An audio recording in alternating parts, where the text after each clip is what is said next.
Toutes les histoires que vous allez voir sont vraies. Aujourd'hui, ces mystères sont encore inexpliqués. Le très sérieux collège de patapsychologie. C'est quoi ça? Voilà la grosse question. Un des principes fondamentaux est d'ailleurs celui de l'équivalence des contraires. C'est peut-être ce qui vous explique ce refus que nous manifestons de ce qui est sérieux et de ce qui ne l'est pas, puisque pour nous, c'est exactement la même chose. Mais voyez quelle extravagance! De toute façon, il y aura des fluctuations spatio-temporelles. Pourriez-vous éclairer nos auditeurs avides de lumière? Nous vous écoutons dans le plus grand recueillement. Bonjour à tous et bonjour à toutes et bienvenue dans le très sérieux collège de patapsychologie. Je suis Nathan Ellery, doctorant en psychologie clinique et je suis très heureux de vous retrouver pour déjà ce 4e épisode du très sérieux collège de patapsychologie.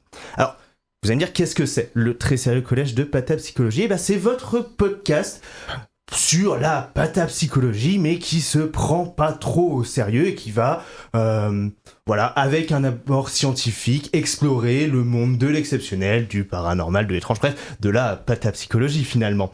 Ce podcast est produit par l'association Anomalie, dont on reparlera juste après. Et si vous avez écouté déjà nos 3 premiers épisodes, vous commencez à connaître la recette. À chaque émission, on reçoit un invité pour parler d'une thématique qui lui tient à cœur, sur laquelle il travaille et dont il va discuter avec nous tout au long de l'émission. Et aujourd'hui, j'ai le plaisir d'avoir à mes côtés Étienne Artru. Salut Étienne. Bonjour. Tu vas bien ? Ça va. Super. Alors Étienne, est-ce que tu peux te présenter rapidement, nous dire un petit peu qui tu es ? Je suis doctorant à l'Université de Lorraine, donc encore un doctorant en 4e année. Comment ça va être récurrent cette histoire ? Mais pas un doctorant de Renault, donc je suis encadré par Thomas Rabeyron, qui est maintenant à l'Université de Lyon, et Ariane Bazan. Et voilà, je suis aussi psychologue évidemment, mais non pratiquant. J'aime beaucoup. Pour le moment, en tout cas, pour le moment. Et puis, vous vous en doutez, je ne suis jamais seul pour triturer nos invités, puisque j'ai à mes côtés le seul et l'unique Renaud Évrard. Comment vas-tu, Renaud ? Très bien, malade comme toi. Ouais, ça va être tout l'hiver. Tous nos émissions de l'hiver vont être comme ça. Est-ce que tu peux te présenter, toi aussi, Renaud ? Oui, donc je suis maître de conférence, habilité à diriger des recherches à Nancy, à l'Université de Lorraine, psychologue clinicien, et j'encadre un certain nombre de doctorants, mais pas Étienne Artru, effectivement, donc on l'accepte quand même, on est tolérant ici. Oui, on n'est pas trop sectaire, pas trop non plus. Eh bien, merci beaucoup pour cette présentation. Je peux dire aussi un mot, je suis le président de l'association Anomalie dont tu as parlé, qui est une association de médiation scientifique et culturelle. On fait un certain nombre d'événements. En début avril, 4-5 avril, à Nancy, on va faire le Festival des Anomalies. Et entre-temps, on soutient un certain nombre d'autres petites initiatives dans le champ du paranormal, de la clinique des expériences exceptionnelles et des anomalies en général. Eh bien, c'est très bien que tu commences à nous parler des informations et des news, puisqu'avant de discuter avec toi, Étienne, je vous propose qu'on passe à notre rubrique news, information, événements, Anomalie Report. Anomalie Report.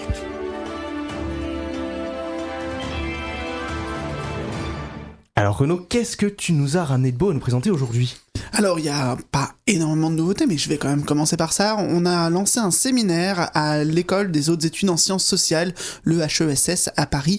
C'est un séminaire assez unique, c'est la première fois qu'on aborde les expériences exceptionnelles dans ce cadre-là. Et donc, c'est un cours qui s'appelle Clinique, Histoire et Anthropologie des expériences exceptionnelles, qu'on peut suivre gratuitement si on est à Paris, mais aussi en visio. Il suffit tout simplement de s'inscrire en ligne en repérant ces éléments. Donc, c'est le premier mardi soir de chaque mois, en distanciel ou en présentiel, et c'est drivé par Sylvain Piron, qui est un directeur d'études de l'HESS en anthropologie historique du Moyen-Âge, qui a travaillé notamment sur des mystiques faisant des prodiges au milieu du XIIe siècle par exemple. Antoine Bioc, qui est professeur de psychologie à Paris 8 et un grand spécialiste de l'hypnose en France, et puis moi-même, dont je me suis déjà présenté. Donc ce qu'on a eu envie de faire, c'est de mélanger en fait nos disciplines, d'accueillir aussi un certain nombre de chercheurs chercheurs et puis de curieux pour discuter dans un cadre académique de ces sujets, notamment de comment on les étudie avec différentes perspectives croisées.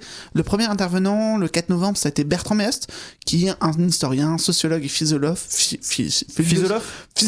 Grand philosophe. Je vais être très en forme aujourd'hui, je le sens. Et donc, qui a parlé de son étude notamment sur Jésus. Jésus qu'il a examiné sous un regard de thaumaturge, c'est-à-dire quelqu'un qui d'abord produit des prodiges, des faits qui peuvent être interprétés comme des miracles, mais qui sont des phénomènes qu'on peut également retrouver chez d'autres sujets plus contemporains. Donc voilà, ça c'était un premier point. Et donc il y aura d'autres interventions. Le 6 janvier, ce sera à mon tour, et je parlerai des expériences de mort imminente notamment. Et puis, je voulais aussi dire que, bon, je parle souvent de livres, mais il y a beaucoup d'articles. Notre activité académique nous oblige aussi à faire des formats beaucoup plus courts. Et donc, cette année, c'est des choses que vous pouvez retrouver en ligne.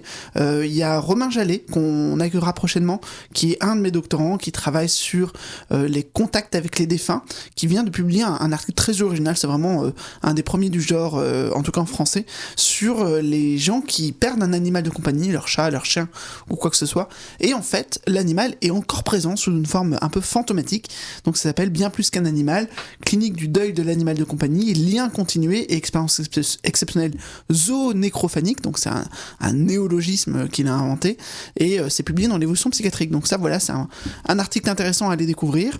Et puis dans la même revue, on a un autre article avec Romain Jallet, avec également Marianne Dolander et Joris Mathieu, sur un cas clinique que j'ai accueilli pendant un certain temps, d'une personne dont l'appartement était hanté par un esprit assez maléfique qu'il appelait la quintessence du mal, et c'est un examen, en fait c'est un cas qui permet d'illustrer les problématiques qu'on dit d'autonomie et de reliance, donc la façon dont ces expériences exceptionnelles se connectent aux relations sociales qu'on peut avoir et aux difficultés qu'on peut avoir aussi à établir des bonnes distances avec les gens. Donc voilà, ça c'est un autre article clinique et il sera repris prochainement, j'en reparlerai dans un ouvrage. Et puis tout récemment, je viens de publier en solo pour le coup un article sur les greffes d'identité. C'est les personnes qui ont une transplantation d'organes et à la suite de ça, ils ont des changements de personnalité qui les attribuent à l'organe, au donneur, et ça peut être des souvenirs qui ne sont pas les leurs, des habitudes ou des aversions alimentaires pour le divertissement, etc. Et donc c'est très étonnant, mais il y a de plus en plus de publications, donc j'ai fait simplement une synthèse de ce qu'on savait et des questions qu'on se posait dans ce domaine. Donc voilà, ça c'est publié dans les Annales médico-psychologiques. Et j'en parlerai lors du congrès, le premier congrès international sur l'expérience exceptionnelle de fin de vie qui a lieu à Nancy les 4 et 5 décembre. C'est l'émission, vous l'écoutez après coup. On va faire tout ça en hybride et on va essayer de filmer toutes nos interventions. Vous pourrez normalement vous les retrouver sur YouTube. Encore une fois sur YouTube, vous avez le Paranormal Show, j'en ai parlé la dernière fois. C'est un talk show qui plonge avec sérieux dans les mystères de notre monde et c'est vraiment des interviews en profondeur de chercheurs francophones. Et il y a déjà Thomas Rabéron qui est intervenu, donc dont on a parlé, ton directeur de thèse, dont la vidéo cartonne. Elle fait déjà près de 60 000 vues en l'espace d'un mois. Elle dure plus de 2 heures et c'est vraiment étonnant pour un format de ce type-là. Moi-même je suis intervenu, je fais moins fort. Et puis Mario Varvoglis qui est un chercheur en parapsychologie francophone, et Nicolas Dumont là va être la prochaine grande interview. Il y en aura d'autres, et notamment Marine Lutis, qu'on a accueilli la dernière fois. Et puis toujours en librairie, le grand manuel de parapsychologie scientifique chez Duno, auquel on avait consacré notre première émission, et puis est paru le 21 novembre, Face à l'invisible, paranormal du mythe, entre mythe et réalité. Je suis jamais sûr de mon titre. Tu as encore changé le titre parce que c'est ce que j'ai noté. J'ai toujours un doute. Mais en tout cas, voilà, c'est un ouvrage qu'on co-dirige avec Emmanuel Justduit, qui est philosophe, et ça rassemble une vingtaine de chercheurs anciens et contemporains sur ces sujets, expérience de mort imminente, ovni, parapsychologie scientifique, et voilà, et le rapport que ça peut avoir avec les mythes. Et puis il paraîtra très très prochainement, il est en cours d'acheminement vers Paris, un livre en 2 volumes assez gigantesque qui s'appelle La finalité du paranormal et la science, des entretiens entre François Favre et Philippe Garnier. Donc tout ça, tous ces gros ouvrages, c'est des petites fèves à mettre dans votre galette des rois, et ce sera parfait pour trouver galette, pour être le champion, quoi. Ok, alors je vous propose qu'on fasse quand même un petit rappel de tout ça, parce que ça fait beaucoup d'informations d'un coup et vous avez peut-être pas eu le temps de tout noter. Donc si on reprend dans l'ordre, d'abord le séminaire à l'EHESS tous les premiers mardis de chaque mois, c'est bien ça. Le soir. Le soir, en visio, faut s'inscrire, c'est gratuit. C'est ça, on vous inscrit sur le site de l'EHESS. Ok, parfait. J'ai 3 articles, un sur le deuil de l'animal de compagnie avec Romain Jallet, toi, Magali Molinier et Marianne Delander. Un sur autonomie, reliance, dans la clinique des expériences exceptionnelles, toi, Delander, Romain Jallet, c'est les mêmes mais pas dans le même ordre. C'est ça. Et Joris Mathieu. Et puis différents tiercés. C'est ça. Et puis un troisième de toi seul sur la greffe d'identité, les changements d'identité lors de greffe de membres ou d'organes. D'organes plutôt. Ouais, de membres, ça pas. Je suis psy moi, pas chirurgien. Parce que je peux. Le congrès sur l'expérience exceptionnelle de fin de vie à retrouver sur YouTube si vous n'avez pas eu l'occasion d'y aller. Le Paranormal Show avec déjà une interview de Thomas Rabéron et de toi disponible, et puis d'autres à venir, notamment Marine Mutis. Si vous l'avez apprécié dans le dernier podcast, eh bien vous pourrez la retrouver là-bas. Et puis les fèves en papier sous forme d'ouvrage à mettre dans la galette. C'est le grand manuel de parapsychologie chez Duno, déjà sorti depuis fin juin. Face à un visi paranormal entre mythe et réalité chez Kimé, paru le 21 qui est paru le 21 novembre, pardon. Et puis enfin la finalité, le paranormal et la science. J'aime beaucoup ce titre, il est très claque beaucoup. 2 gros volumes d'échanges entre François Favre et Philippe Garnier, qui sera paru de toute façon avant fin 2025. Et ben voilà. Merci beaucoup Renaud pour toutes ces informations. Alors on est toujours avec Étienne Artru, doctorant en psychologie clinique au laboratoire Interpsy. Étienne, est-ce que tu peux nous dire un petit peu pourquoi tu es là ? Alors parce qu'on t'a invité forcément, mais surtout sur quoi est-ce que tu travailles, sur quoi porte ta thèse, etc. Alors ma thèse ne porte pas sur les expériences exceptionnelles à proprement parler, c'est vraiment sur les états non ordinaires de conscience, et plus spécifiquement ceux induits par des techniques, donc qui peuvent être des techniques, donc des substances plus spécifiquement, comme les psychédéliques. Psychédélique, il faut peut-être préciser un petit peu. Est-ce que tu peux nous expliquer un peu ce que c'est ? Les psychédéliques classiques, on va dire, c'est le LSD, qui est le plus connu, la psilocybine, qui est l'agent actif des champignons hallucinogènes, et la DMT, donc qui est le principe actif contenu dans l'ayahuasca. Et après, il y a des substances apparentées, donc maintenant la MDMA aussi et la kétamine sont utilisées aussi un peu comme des psychédéliques en thérapie. Donc moi, j'étudie ça, enfin, comment c'est utilisé en thérapie et ce qui se produit dans ces états de conscience. Et aussi, donc avec des techniques naturelles, donc notamment une modification de la respiration. Alors on connaît surtout les modifications de la respiration lente pour calmer le stress, etc. Mais là, il s'agit d'une modification qui va plutôt aller dans le sens de la rapidité, donc une hyperventilation volontaire, c'est-à-dire qu'on va se mettre à faire comme ça pendant un certain temps, mais dans un cadre bien spécifique, avec quelqu'un à côté, sur un matelas, on fait pas ça n'importe où. Et mais donc comme c'est un thème très vaste, puisque en fait dans ces états-là, on va dire que tout l'inconscient peut ressurgir. Hein. D'ailleurs, l'étymologie des psychédéliques, c'est qui révèle l'esprit ou qui révèle l'âme. Et donc pour ma thèse, à un moment, je me suis recentré sur un fil directeur qui est celui de la naissance, le thème de la naissance, de l'accouchement, qui semble ressurgir de manière très récurrente dans plein d'états de conscience modifiés. Et encore là, au dernier colloque sur les trans là, à Paris, eh ben, j'ai découvert que dans la transe cognitive auto-induite, donc là il y avait une présentation là-dessus, c'était aussi quelque chose il y avait je sais plus, le Jérôme Durand peut-être, je crois, qui disait que ça ressurgissait très souvent. Il y a ce thème de la naissance qui revient dans les trans. On va revenir justement à cette histoire de naissance, etc. Mais peut-être pour clarifier pour les gens qui nous écoutent, tu nous as parlé de psychédéliques. On entend aussi beaucoup parler de psychotropes. Est-ce que tu peux peut-être clarifier un peu ce que c'est, la différence avec d'autres substances, comment ça se classifie tout ça ? Oui, alors psychotrope, en fait, c'est une substance qui modifie l'état d'esprit, enfin l'état de conscience. Donc, on va dire que la plupart un certain nombre de médicaments, notamment les antipsychotiques par exemple, sont des psychotropes. Et donc les psychédéliques, c'est une classe de psychotropes qui modifie profondément l'état de conscience. Voilà, on peut dire ça comme ça. Et toi, t'as commencé par travailler sur les psychédéliques. Il y a quelque chose qui t'a intéressé particulièrement? Oui, en fait, avant même de recommencer des études en psychologie, j'étais tombé dans la bibliothèque de mes parents sur un livre qui traînait là depuis je sais pas combien d'années, donc sur les psychédéliques. Et ce livre, c'était Les royaumes de l'inconscient humain de Stanislav Grof. Ok, oui. Voilà, donc un livre qui m'avait assez fasciné parce que j'avais l'impression que justement on pouvait trouver, exprimer dans les états de conscience psychédéliques des choses auxquelles en général la thérapie verbale n'a pas accès. Et voilà, bon, après... Mais tes parents, ils l'avaient mal caché? Pourtant c'était une petite bibliothèque, hein, mais parfois il y a des... D'où ça vient? Ils ont su se justifier, là?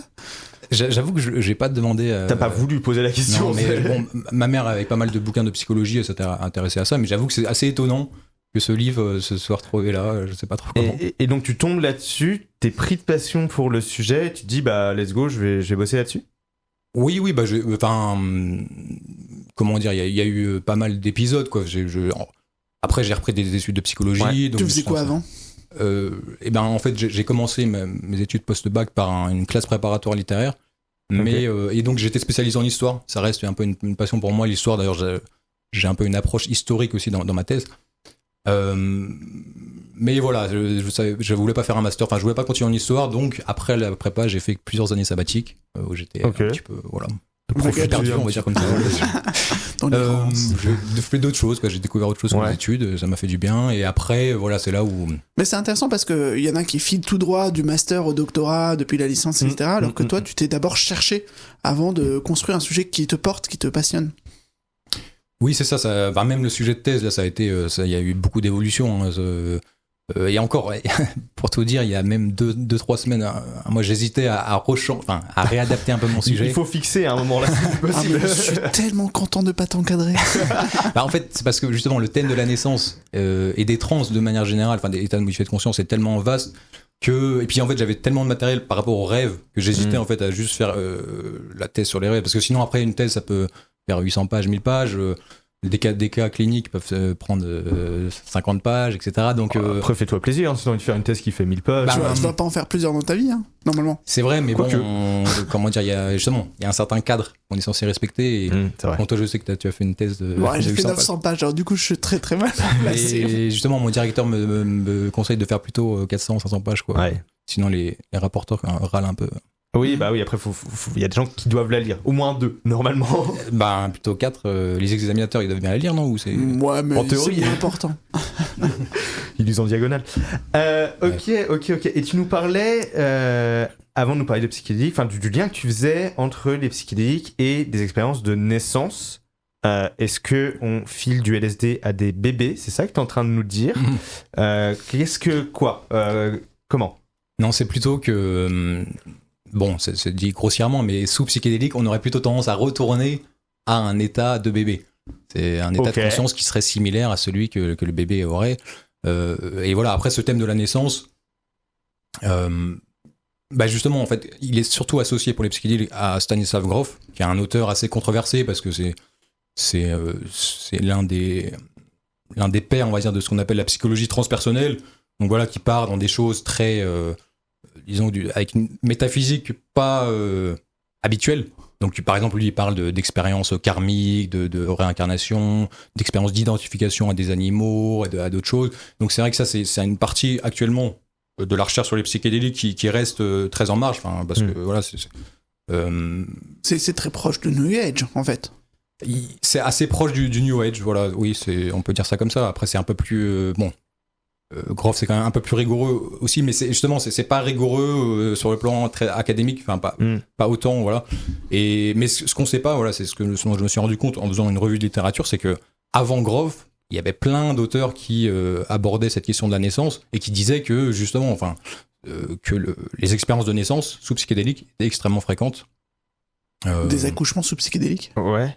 Eh bien, c'est tout à fait ça. C'est vraiment des femmes à qui on donne des psychédéliques au moment de l'accouchement, c'est ça? Le meilleur. Non, c'est plutôt que sous psychédélique, des gens, y compris des hommes, vivent. En fait, parce que quand je dis naissance, c'est aussi un vécu d'accouchement parfois. Ok. Comme si les deux étaient mêlés. Comme, Et après, bon, par rapport aux femmes qui accouchent, il y a aussi quelques articles d'ailleurs qui font un rapprochement entre justement l'expérience de l'accouchement qui nécessite un cadre assez particulier. Enfin, comment dire, le cadre actuel très médical n'est pas forcément adapté en fait à une bonne expérience de l'accouchement. Et donc, enfin voilà, il y a des liens assez intéressants à faire par rapport à ça. Ok. Et justement, alors, ces expériences de naissance ou peut-être de renaissance sous psychédélique, et comment est-ce qu'elles sont vécues par justement ceux qui les décrivent ? Est-ce que c'est vraiment très similaire à une vraie naissance ou c'est uniquement sur le plan symbolique ? Comment est-ce que toi, dans les témoignages que tu as peut-être pu recueillir, t'en entends parler ? Alors, j'ai pas recueilli très peu de témoignages par rapport aux psychédéliques. Moi, c'est surtout par rapport à la respiration holotropique. Donc, il y a un type de respiration là, dont tu nous parlais juste avant. Ouais. Mais c'est surtout en faisant de la revue de littérature que j'ai pu voir un petit peu. Enfin, là, quand je dis revue de littérature, c'est de la littérature ancienne, parce que justement, dans la littérature contemporaine, il y a très peu de récits d'expérience. Et donc, ça se manifeste en fait de différentes manières. À la fois, ça peut être très corporel. Et c'est aussi le cas avec la respiration holotropique, où ça va être l'impression d'être, de se sentir enfermé, d'émerger de quelque chose. Et parfois, en fait, ça va être identifié par les personnes comme se rapportant à la naissance. Parce que voilà, c'est, en fait, sous psychédélique, tout comme sur l'état de conscience de la respiration, on garde en fait une espèce de métacognition, on garde quand même une espèce de conscience de ce qui se passe. Et donc, on peut en fait faire une espèce d'interprétation en fait, directe. Et c'est là où d'ailleurs il y a une espèce de confusion par rapport aux expériences de naissance, parce que ça a été rejeté comme étant pas possible. Parce qu'il y en a qui disaient ces expériences de naissance, ce sont des souvenirs. Et quand on dit souvenirs de naissance, tout de suite ça crée, notamment chez les chercheurs de la mémoire, une crispation, parce que avant 2-3 ans, c'est pas possible d'avoir des souvenirs, ce qu'on appelle des souvenirs épisodiques autobiographiques. Okay. Donc on peut pas se rappeler sa naissance. Mais ce qu'on sait, c'est qu'il y a une mémoire du corps, une mémoire implicite. Et donc, il semble que, sous psychédélique, cette mémoire implicite puisse se réactiver. Et donc, justement, ça va être en fait des expériences très corporelles. Mais pas seulement, justement. C'est comme si ces expériences corporelles, souvent, ça allait être un peu l'aboutissement. Et avant, il va y avoir plutôt des expériences symboliques. C'est-à-dire que la personne va soit se voir elle-même donc dans une espèce de cellule, par exemple. Et là, il y a une espèce de projection hallucinatoire sur le cadre, sur la pièce dans laquelle la séance se produit.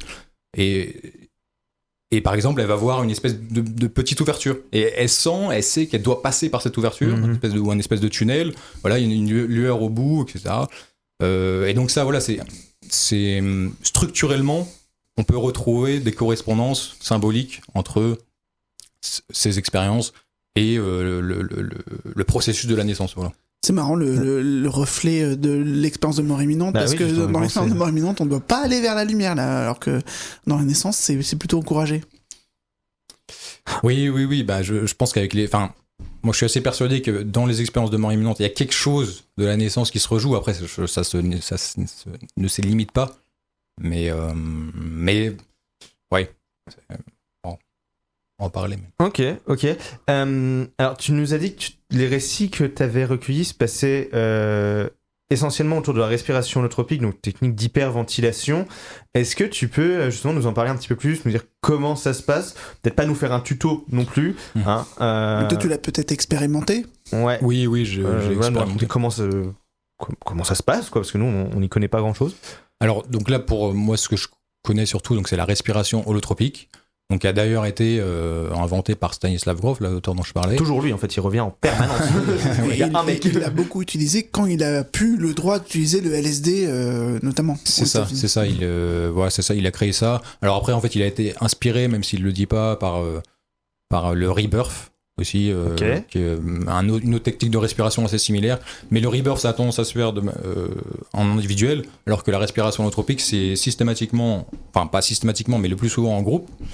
Et donc, rebirth, quand tu traduis, c'est déjà un lien avec la naissance. Oui, voilà, c'est pour ça que ça semble tout connecté, quoi. Ouais, ressurgir en tout cas. Encore une fois, c'est de la naissance, notamment avec la respiration.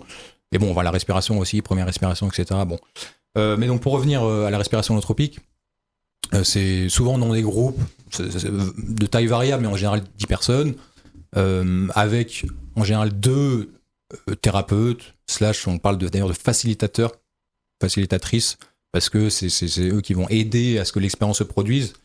Et donc on crée des duos, voilà, après un cercle, on va dire, de paroles, où chacun dit un peu pourquoi il est là. Et c'est là où ça dure assez longtemps, c'est-à-dire qu'il y a un moment où donc, la moitié du groupe du coup, va respirer pendant en général 2-3 heures.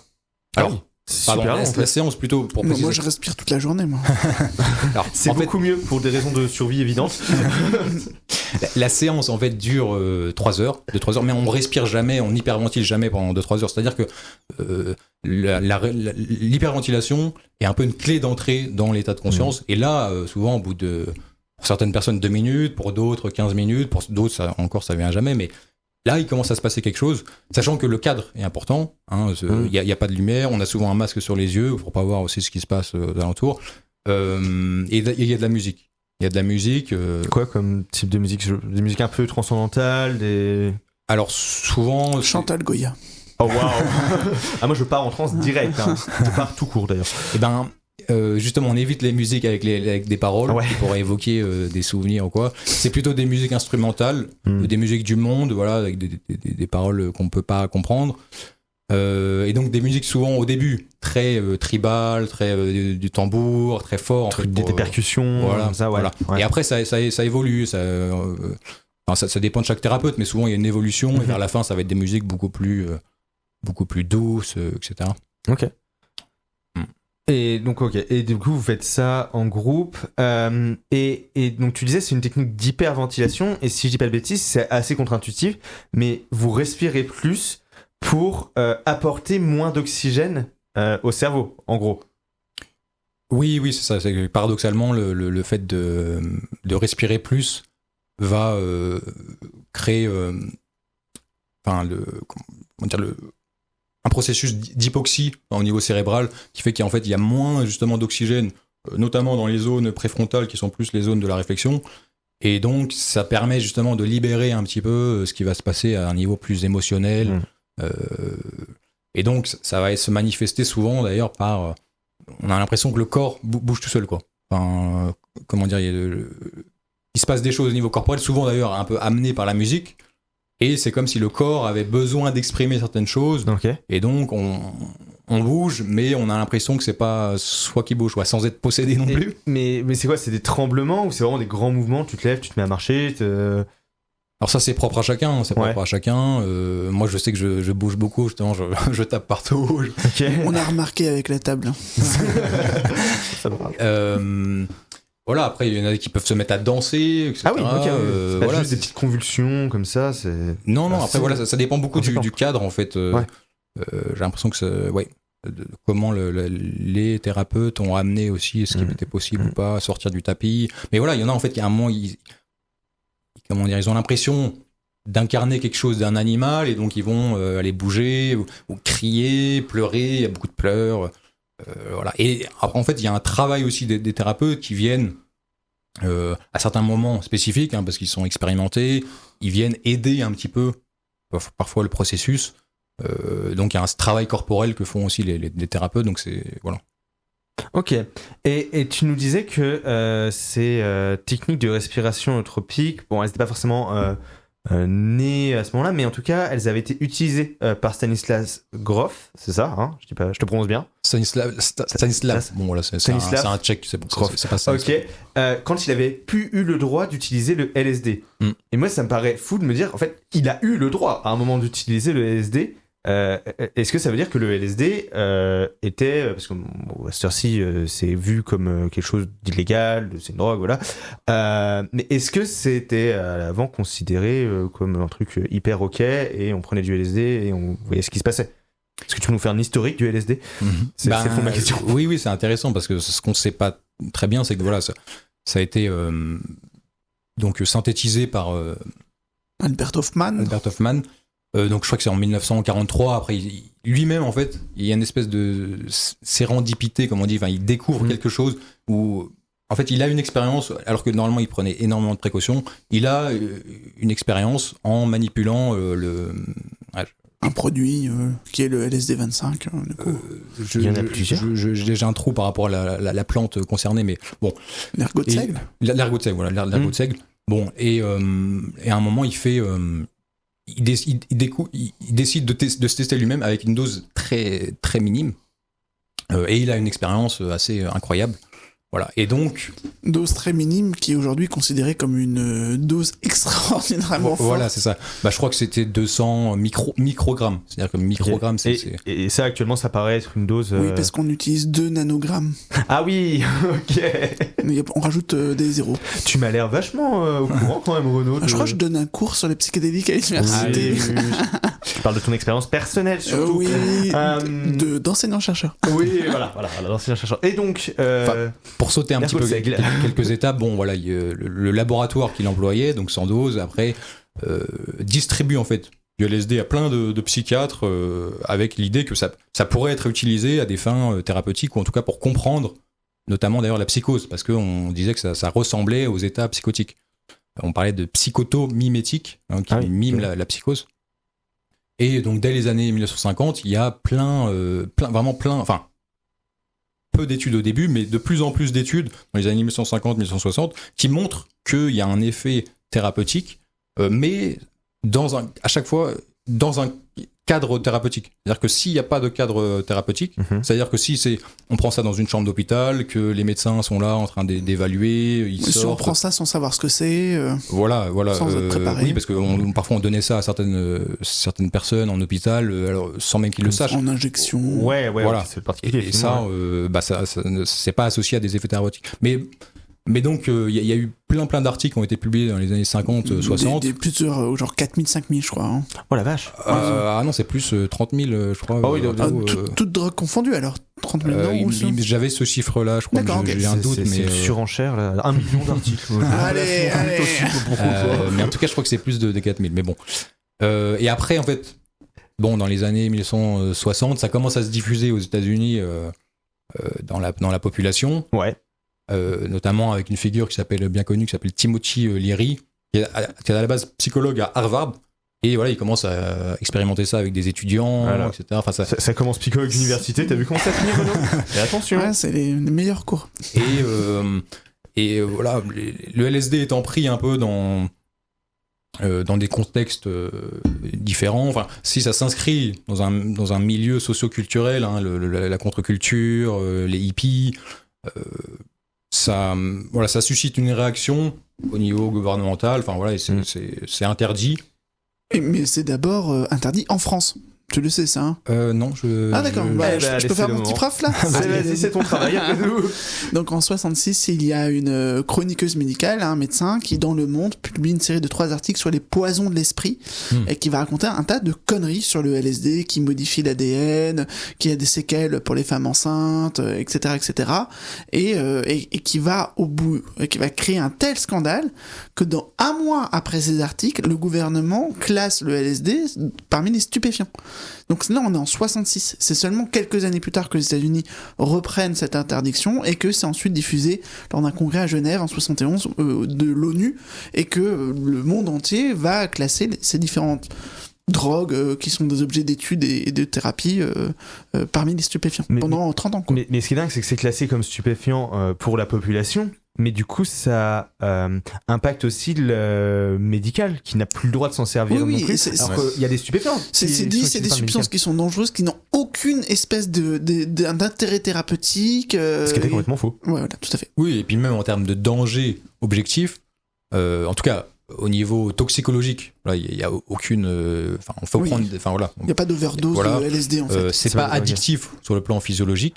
Ni psychologique. Ni psychologique. Il y a des nuances pour certains, comme la kétamine, etc. Oui, la kétamine, c'est un peu différent. Ouais. Mais oui, c'est pas dangereux. Alors après, voilà, évidemment, ça peut être dangereux sur le plan psychique. Hein, ça peut évidemment bousculer, notamment des gens qui auraient des fragilités psychotiques, parce que comme ça ouvre, on va dire, un peu l'inconscient, s'il n'y a pas un... C'est pour ça, comme tu dis, il faut toujours un cadre, et dans les études médicales, il y a un cadre. On sélectionne les gens, on les accompagne avant, on les accompagne après, on les accompagne pendant. C'est vrai que l'usage récréatif de ces drogues est dangereux. Il y a des décès qui peuvent arriver, c'est rare, mais qui peuvent arriver. Oui, alors je pense qu'il faut pas... Bon, les décès, c'est vraiment rare, mais bon, il y a en tout cas des gens qui effectivement peuvent avoir des décompensations ou avoir un effet un peu traumatique de l'expérience. Le plus souvent, ce qu'on appelle le bad trip, la mauvaise expérience, ne va pas avoir des séquelles à long terme, le plus souvent. C'est un mauvais moment sur le moment, quoi. Voilà, mais ça peut ancrer quelque chose de l'ordre de l'angoisse et après avoir quand même un peu des répercussions psychologiques. Voilà, donc je pense qu'il faut avoir un discours nuancé, c'est-à-dire que c'est pas sans danger, mais c'est clair qu'on a... Mais les articles de 66 c'était peut-être trop... Oui, ça complètement fallacieux, quoi. Oui, puis là, nous, on appelle ça la renaissance psychédélique. Ça reconnecte avec ton sujet. Toujours la renaissance. Et donc, depuis une trentaine d'années, il y a de nouveau un paquet de recherches qui fait qu'on en sait énormément sur tous ces domaines, même s'il y a beaucoup de choses encore à développer. Oui, c'est ça. Il y a de plus en plus de recherches. Enfin, ça explose vraiment. Alors, en France, là, ça commence à se développer. Il y a quelques études cliniques qui ont été menées. Toi, tu as publié, par exemple, sur quoi ? Moi, j'ai juste publié une revue de littérature donc, sur les psychédéliques dans le cadre de la dépression. Voilà, avec une approche un peu psychanalytique. Et ça donne quoi, en gros Eh bien, justement, ça a des effets assez nets sur des dépressions qui sont pourtant résistantes aux autres traitements. Et en fait, ce qu'il faut préciser, c'est que ce qui est important avec les psychédéliques, justement, c'est pas l'effet pharmacologique, contrairement, par exemple, aux antidépresseurs ou ce qui est habituel en pharmacologie. Là, c'est vraiment l'expérience qui est corrélée aux effets thérapeutiques. Okay, ouais. Oui, parce que c'est très étonnant. En fait, il y a effectivement une transe pendant quelques heures, ça dépend des produits pour la durée, mais ensuite, ça disparaît dans le sang très rapidement. Donc, c'est pour ça que ça crée pas de dépendance physique, parce qu'il n'y a pas du tout de syndrome de sevrage et des choses comme ça. Mais les effets continuent par la suite, puisque le point de repère, c'est l'expérience, parfois même mystique, que la personne a pu avoir. Oui, voilà, c'est aussi corrélé à ce qu'on appelle l'intensité de l'expérience est corrélée à l'apparition d'expériences mystiques. Mais justement, je pense que peut-être une des limites de des thérapies actuelles, c'est que ça se base sur un modèle où on fait passer les patients que une ou deux fois, on leur fait faire que une ou deux expériences, alors que c'est quand même un processus qui justement se poursuit. Donc parfois, on initie quelque chose qui va être thérapeutique, mais aussi, il manque des études à long terme sur... voilà. Et tu penses du coup qu'il faudrait plusieurs prises avec un intervalle régulier pour ancrer plus des effets, des résultats intéressants ? Eh ben, en fait, historiquement, il y a deux modèles. Il y a ce qu'on appelle le modèle psycholytique. Donc là, c'était des doses un peu plus faibles, et donc effectivement, intervalle répété. Et il y a le modèle psychédélique. Et là, psychédélique au sens de l'expérience psychédélique qui était associée à l'expérience mystique, où là, c'est effectivement, on vise à produire une expérience transformatrice qui est associée à l'expérience mystique, qui, effectivement, la plupart du temps, ça change la personne, ça peut changer ses croyances métaphysiques, il y a un changement assez net. Après, justement, une partie de mes recherches, c'est de m'interroger sur qu'est-ce qu'il y a derrière cette expérience mystique. Et bon, vous vous en doutez, il y a quelque chose de la naissance. Il y a quelque chose de l'ordre de la naissance, justement, qui revient à ce moment-là. Mais comment ça s'est passé ta naissance, du coup, Étienne ? Il a dit qu'on n'avait pas de souvenir avant 3 ans. Mais on peut demander quand même. L'avantage d'ailleurs de la naissance, c'est qu'au moins on peut vérifier la plupart du temps ce qui s'est passé. Moi, j'ai pas une naissance particulière, enfin, à part qu'on a provoqué. On a déclenché ma naissance. Tu voulais pas sortir. Voilà, soit je voulais pas sortir, soit ma mère voulait pas me laisser sortir, mais il y a un truc. C'est un peu mignon quand même. On entend pas mal quand enfin, tu m'as donné quelques articles écrits que tu avais fait à lire pour préparer l'émission. Et il y a un terme qui revient souvent, c'est celui d'enveloppement, de ça. Est-ce que tu peux nous en parler un petit peu ? Parce que je crois que c'est quand même très lié à la naissance. Parce qu'en fait, quand on parle de naissance, il y a aussi un concept que j'interroge beaucoup dans ma thèse, c'est celui de traumatisme de la naissance. Mais quand on entend naissance, en fait, il y a différents aspects. Donc il y a l'aspect, par exemple, d'un passage difficile, donc ça, c'est important. Et souvent, quand on dit traumatisme de la naissance, on se concentre là-dessus, sur la question du passage. Mais à la base, la notion de traumatisme de la naissance, qui vient il y a un siècle, c'est cette notion de justement passer d'un environnement particulier, qui est un environnement très enveloppé, un environnement où on forme un duo organiquement avec la mère, à un état où on est individué, en tout cas sur le plan biologique. Et donc, littéralement, on perd une enveloppe. Donc, l'idée, c'est que il faut du temps avant que... Enfin, comment dire, le bébé a besoin de se recréer une enveloppe qui va être, à la base, très matérielle. Il faut que le bébé soit tenu, etc. Et ensuite, c'est une enveloppe sur le plan psychique. Donc, il y a un traumatisme de la naissance ou pas ? Peut-être que le terme traumatisme est pas adapté, au sens où tout de suite, dès qu'on dit traumatisme, on pense psychopathologie, alors qu'en fait, souvent, traumatisme, ça peut aussi donner ce qu'on appelle la croissance post-traumatique, de la résilience. Et je sais pas, j'ai un exemple, je sais pas si c'est très pertinent, mais quelqu'un qui, justement, me disait que pour lui, la notion de traumatisme de la naissance, c'était... ça lui parlait pas, parce que justement, il avait une naissance très traumatique, très difficile. Alors que là, il va très bien, va bien, c'est quelqu'un qui c'est pas est très actif. Traumatisme au sens du syndrome post-traumatique, vraiment... Non, une douleur de la naissance. Mais enfin, ça se discute. Mais donc pour finir sur cette personne, c'est quelqu'un qui par exemple était très intéressé, qui est passionné même par ce qu'on appelle les expériences de sortie de corps. Et le lien pourra paraître un peu superficiel, mais voilà, quand on sortit de corps. Est-ce que tu peux nous expliquer juste très rapidement ce que c'est, peut-être pour les gens qui l'ont pas c'est les gens qui vivent l'expérience de se voir au-dessus de leur corps. Ils sont sortis de leur corps, en tout cas subjectivement, ils se voient au-dessus de leur corps. Et donc voilà, le lien, encore une fois, peut paraître un peu rapide, mais quand on sait que le psychisme fonctionne justement avec des analogies, etc., moi, ça me paraît pas du tout anodin que quelqu'un qui ait vécu une naissance traumatique, la sortie a été difficile, soit passionné par les sorties de corps. Bon, voilà, après, ça mériterait évidemment des... Mais c'est vrai que dans ton travail, tu te bases sur des témoignages, en fait, c'est vraiment le cœur de... Et ces témoignages, tu les passes à la moulinette d'une analyse qui vient de la psychanalyse, qui cherche aussi des symboles, qui seraient peut-être un peu universels pour notifier ce qu'est la naissance, c'est ça ? Oui, c'est... Parce que dans les études actuelles, en fait, j'ai une méthode qualitative qui va s'intéresser vraiment au récit. Dans les méthodes actuelles, on a tendance à extraire, en fait, des expériences, des thèmes. Mais donc, quand on extrait des thèmes, on perd toute la chronologie de l'expérience. Donc moi, je vais vraiment, en fait, questionner vraiment ce qui s'est passé, et donc faire une analyse, on va dire, ce qu'on appelle diachronique, une analyse chronologique un peu de l'expérience. Et c'est là qu'on peut identifier, en fait... des étapes de la naissance, en tout cas une similitude de structure, c'est ça ? Voilà, c'est ça. Après, chez certaines personnes, ça va se manifester elle-même, va avoir l'impression qu'il y a un lien avec sa naissance, va avoir l'impression d'avoir revécu sa naissance. Et c'est cool, en fait, de revivre sa naissance, enfin, vraiment, c'est souhaitable. Chez les personnes pour qui ça a été difficile, souvent ça peut être une expérience très, très difficile. Là, je pense justement à une personne avec qui j'avais fait un entretien, où elle a fait une expérience de respiration allotropique. Elle avait l'impression, elle n'arrivait pas à respirer, elle avait l'impression qu'elle allait mourir. Vraiment. Pas fun. Non. Et d'ailleurs, elle a jamais voulu recommencer. Mais en même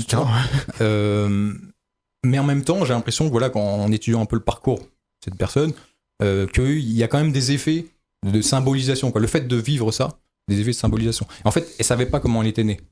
Et seulement 1 ou 2 ans après, une personne qui avait une 60aine d'années, par un certain hasard, un peu, la question de hasard, on pourrait en faire une émission complète. Mais elle apprend, sa mère elle apprend que sa mère a dit à quelqu'un d'autre qu'elle était née par une césarienne très, très compliquée, une césarienne d'urgence.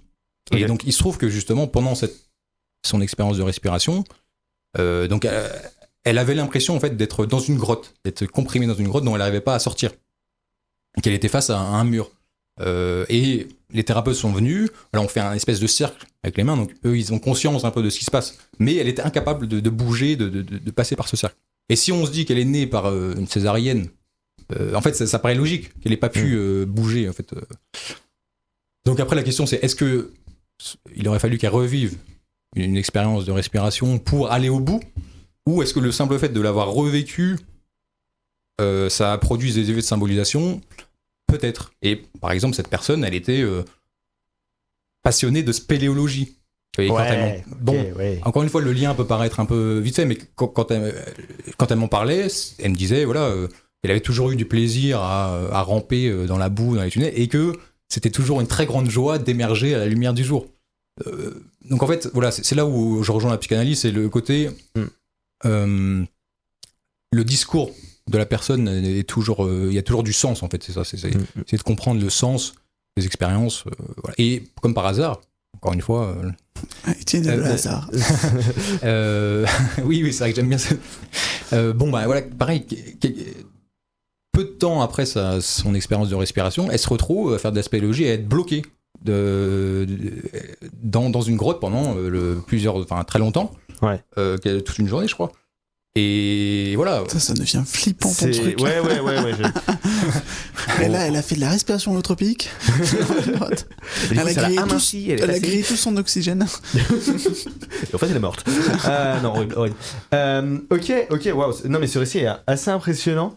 Il y a un truc, moi, quand même, qui m'interroge, enfin, c'est plus sur toi, comment t'en es arrivé là, c'est que t'interroges ça sous un jour plutôt phénoménologique, où tu t'intéresses vraiment à l'expérience, et c'est vrai que j'ai l'impression que actuellement, au sens général, la science va plutôt interroger le côté cérébral.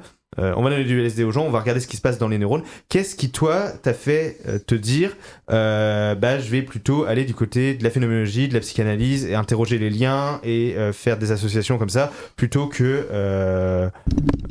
Non, Renaud, pas l'argent, en psychologie, ça va pas ou quoi? Il y a toujours un point de départ. Ta thèse est une thèse financée qui avait une thématique... Ah oui, tu disais qu'on devenait riche en étant psychologue. Non. Absolument pas. C'est pour ça que je dis non. Non, c'est pas compris. Non, l'argent, oui, ça, c'est l'argent qui m'a permis de faire ma thèse. Mais après, en fait, tout simplement parce que on peut étudier le cerveau de quelqu'un qui prend du LSD, mais en fait, on n'en comprendra jamais son expérience en étudiant son cerveau.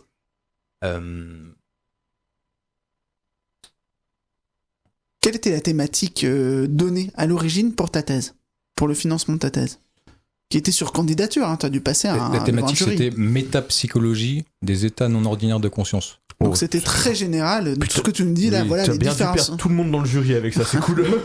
Mais c'est pas lui qui a imposé ce thème. Hein. Oui. Ouais, c'est lui qui t'est perdu. Oui, je me suis...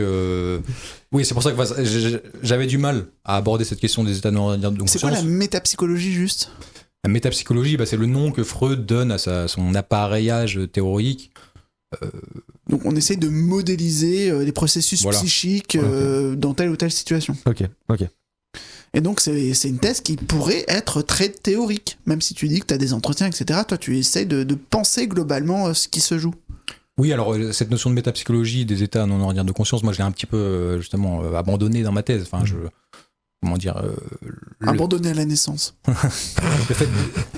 Après, le fait d'analyser des expériences dans divers états de transe, ça me permet d'avoir une approche un peu méta justement sur les états non ordinaires de conscience. Mais ce que j'analyse, c'est vraiment en fait un croisement de deux thèmes. Comment les états non ordinaires de conscience nous éclairent sur l'expérience de la naissance, comment elle est vécue, et comment justement cette expérience de la naissance, telle qu'elle est revécue dans les trans, nous éclaire sur ce qui se passe dans les trans.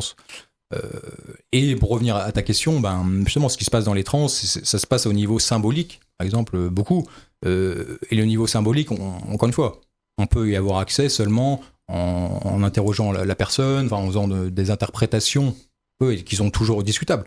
Mais c'est pour ça que tu as fait la comparaison avec les rêves, qui ont été le trésor initial dans lequel a puisé Freud. Oui, voilà. C'est ça. Les rêves sont, pour moi, sont un petit peu l'état de transe originel, quoi, le modèle. Et pareil, un rêve, on peut avoir une approche neurobiologique des rêves, mais en tout cas, si on veut comprendre au niveau subjectif pourquoi la personne a rêvé ça, il faut parler avec la personne, il faut comprendre dans quel contexte elle a rêvé ça, il faut connaître un petit peu la symbolique, toujours une symbolique idiosyncrasique, individuelle. Oui. Mais bon, il y a aussi des symboles un langage des symboles, ça c'est sûr. Et justement, quand tu recueilles des témoignages comme ça, est-ce qu'il n'y a pas un risque, un biais, quelque chose à un peu prendre en compte du fait que tu recueilles des récits d'expériences sous psychédéliques chez des participants? Est-ce que tu prends plus de pincettes que pour d'autres récits? Je sais pas. Comment ça se passe pour toi quand tu recueilles des témoignages? Bien, j'interroge d'abord la personne sur comment elle a vécu son expérience avant même qu'elle me le raconte. Mais parce qu'effectivement, quand on va demander à la personne de raconter son expérience et lui poser des questions précises pour déployer un petit peu son expérience, donc ce qu'on appelle la micro-phénoménologie, il y a des effets un petit peu de reviviscence. On va se remettre vraiment dans l'expérience. Et d'ailleurs, ça a plutôt en fait un effet positif. Parce que justement, des choses qui n'étaient pas nécessairement justement symbolisées, intégrées, là vont d'un coup se déployer. Donc ça, c'est important. Mais effectivement, il faut prendre des pincettes parce que justement, comme ça peut être des expériences très, très intenses, il ne s'agit pas de recréer éventuellement des troubles. Et tes interprétations à toi, tu les proposes aux personnes que tu rencontres à un moment comme ça, il y a un feedback où tu vérifies si ça colle pour eux, si ça fait du sens? Alors pendant l'entretien, alors en fait moi c'est un cadre de recherche, c'est pas des entretiens cliniques. Donc ça, justement par rapport à ça, il y a une certaine limite parce que j'ai peu d'associations. Enfin, souvent j'ai fait 1, 2, 3 entretiens, donc ça reste assez pauvre sur le plan clinique. C'est-à-dire tu connais pas bien la personne, tu sais pas trop à quoi ça renvoie tout ça, quoi. Oui, voilà, mais après bon, souvent avec même un seul entretien très développé, enfin on peut avoir beaucoup d'éléments et puis après je lui pose des questions sur son enfance, etc. Redis-moi ta question. J'ai oublié moi-même. Oui, mais c'était l'apport du plan clinique ou plutôt le manque de plan clinique des fois sur certains de tes participants où oui tu connaissais pas très bien. Oui. Ouais. Ok. Donc tu nous as parlé de beaucoup la théorie autour des expériences de naissance, des psychédéliques, du matériel que tu avais recueilli, le matériel dans le sens témoignage. C'est quoi la suite pour toi là? Qu'est-ce qui t'attend dans les mois à venir? Qu'est-ce que tu vas faire de tout ça? C'est quoi les projets? Eh ben, déjà finir d'écrire ma thèse. Parce que t'es en 4e année, c'est ça, hein? Oui, c'est ça. Remue le couteau dans la plaie, vas-y. Une 4e année qui, elle, n'est plus financée. Là, c'est remuer le couteau, ça. Eh ben, c'est ça, je suis plus financé, donc merci France Travail de financer ma thèse pour le moment. Donc voilà, là, j'essaie d'écrire beaucoup pour terminer. Ma soutenance, idéalement, en juin ou septembre, bon, on va dire deuxième moitié de 2026 pour être sûr de ne pas me faire mentir. Oui. Et donc après, je pense que après 2026, l'idée c'est d'avoir une petite pratique de psychologue. Et j'aimerais bien continuer dans la recherche quand même, ça m'intéresse. Ouais. Ça ouvre un champ pour mes recherches avec les psychédéliques assez énorme. Et idéalement, ce serait de trouver un postdoc. Okay. Voilà, donc il y a quelques projets éventuellement là, qui se lancent. Après, il faut avoir des financements, donc c'est potentiellement compliqué. Mais voilà, trouver un postdoc ou sinon être dans. Et comment on trouve un postdoc? Sur France Travail, entre plombier et charpentier. Ouais, c'est ça, c'est quoi la référence? Postdoc psychédélique. 007. Et ben, soit, il y a des annonces, comme moi j'ai candidaté à une offre de thèse, des annonces, souvent à l'étranger. Voilà, là, il se trouve que je connais des gens qui ont lancé un projet par rapport au psychédélique. Donc voilà, c'est un peu par réseau. Mais voilà, ce projet, est-ce qu'il va se faire? Ça dépend s'il y a un financement ou pas. Donc, mais t'es obligé de candidater alors que t'as même pas fini ta thèse, que t'es en plein le nez dans ta thèse. Oui, c'est ça. Voilà, en fait, tu te projettes sans savoir vraiment où t'en seras. C'est un peu. Il faut toujours prévoir. Moi, j'ai du mal à me projeter, mais je peux. Comment dire? Je suis toujours à 6 mois près, donc il faut que je. J'ai bien 6 mois. Il faut que je prépare un petit peu la suite, effectivement. Oui, parce que c'est quand même assez précaire comme statut chercheur. Bah oui, parce que même trouver un postdoc, ce serait toujours que pour 2 ans. Ah oui, c'est ça, c'est des petits contrats pas très longs. Donc voilà, effectivement, en plus, maintenant que je suis plus payé, alors quand j'étais payé, c'était un peu pour moi, j'ai la situation de roi, quoi. Oui, n'est-ce pas? On en a déjà beaucoup parlé. Effectivement, c'est un peu une situation qu'on aime beaucoup tous les deux. Le contrat doctoral, c'est plutôt sympa. Mais ça met une pression aussi. Genre, quand même, c'est un travail très libre, mais tu sais que tu dois rendre quelque chose. Oui, alors justement, quand t'es en première, deuxième année, tu vois pas trop le... C'est à partir de la troisième année, je confirme, à partir de la troisième année, c'est la panique. Mais oui, là, justement, quatrième année, faut que je termine vraiment rapidement, idéalement, cette année. Oui, il y a une certaine pression, effectivement. Et effectivement, une pression aussi de pas savoir... Il faut à la fois finir ta thèse, et en même temps, on sait pas trop ce qu'il va y avoir ensuite. Donc c'est vrai que c'est une double pression. Ouais. Mais bon, c'est comme ça. Bah écoute, on te souhaite de trouver ce qui te convient le mieux. Tu sais, pour finir ce podcast, on a toujours une question récurrente qu'on pose à tous nos invités. Tu es donc le 4e, donc tu vas avoir droit à cette même question. Savoir qui est-ce que tu aimerais qu'on invite, voire prendre ta place dans ce studio avec nous. Est-ce que tu as des noms à nous suggérer? En fait, on te demande juste de bosser pour nous, là. D'étoffer notre liste d'invités. J'avoue qu'à part la horde d'or de Renault, je sais pas vraiment de... Enfin, voilà, j'aimerais bien voir, peut-être... ami et collègue Alexandre Batissou, là, mais bon, malheureusement, il est assez loin. Géographiquement, c'est un peu compliqué, mais voilà. Peut-être Gaëtan Collignon aussi. Ouais. Mais bon, j'imagine que vous les avez déjà sur votre liste. Oui, j'ai les deux sur ma liste. Voilà, oui. J'ai pas... Usual suspects. Ok. Eh ben écoutez, moi ce qui m'a fait faire c'est vous remercier tous les deux. Je vous ai mis vraiment sur un piédestal. Remercier également Radio Fadjet qui nous prête ses studios pour l'enregistrement de cette émission. L'association Anomalie dont on a parlé au début qui produit ce podcast. Et puis encore une fois, merci à tous les deux pour ce chouette moment. Merci de m'avoir invité.